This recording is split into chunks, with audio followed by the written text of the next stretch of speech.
Sir আপনি আপনি আবার আছেন যে? রহিমা, তুমি চলো আমার সাথে কই? আমাদের বাসায়।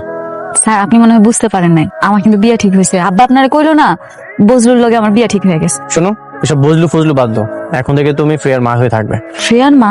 হ্যাঁ, একদম পার্মানেন্টলি হয়েই থাকবে। আপনি আমারে ফ্রেয়ার মা বানাইতে চান, সেটা তো খুব ভালো কথা, কিন্তু আমার হবু স্বামী কিনা মাইনা নিব? ব্যাপারটা কেমন না স্যার? যদি স্বামী ফ্রেয়ার বাবা হয়? ঠিক হইতেছেন স্যার? আমি ঠিকই বলছি। আপনি সত্যি মন থেকে আমার বিয়ে করতে চান? আমি মন থেকে বলছি। বাবা তুমি আবার কোন সমস্যা হয়েছে?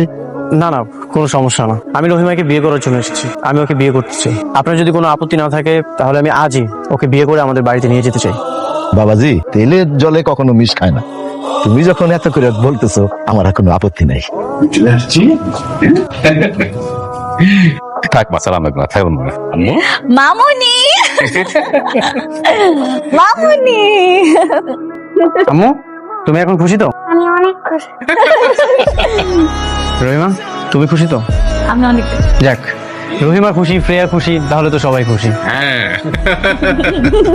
চলো ভেতরে যাই, চলো মা ভেতরে যাই, আসো। চলো আমাকে বিয়াতে ফ্রেয়াও খুশি, আব্বাও খুশি, কিন্তু আপনি কিন্তু একবারও কইলেন না আপনি খুশি কিনা। আমি অনেক খুশি হয়েছি। মানুষের জীবনে প্রেম একবার আসে। রুহি যখন আমার লাইফে ছিল আমি কখনোই ভাবিনি আমার জীবনে দ্বিতীয় ভালোবাসাও আসতে পারে। তোমার আর ফ্রেয়ার যে আন্ডারস্ট্যান্ডিং, সেটা দেখে আমি সত্যিই মুগ্ধ হয়েছি। আসলে কি জানো, প্রথম নারী চলে গেলে পুরুষের কখনোই সুন্দর নারী খোঁজে না, খোঁজে একজন বিশ্বস্ত নারী, যার কাছে ভরসা পাওয়া যায়, শান্তি পাওয়া যায়। আমি সত্যিই তোমাকে অনেক ভালোবাসি। সত্যি আপনি মন থেকে ভালোবাসে আমার বিয়ে করছেন, নাকি শুধুমাত্র ফ্রেয়া মামুনির মুখের দিকে তাকায় আপনি আপনার জীবনটা বিসর্জন দিলেন? সেরকম কিছু না।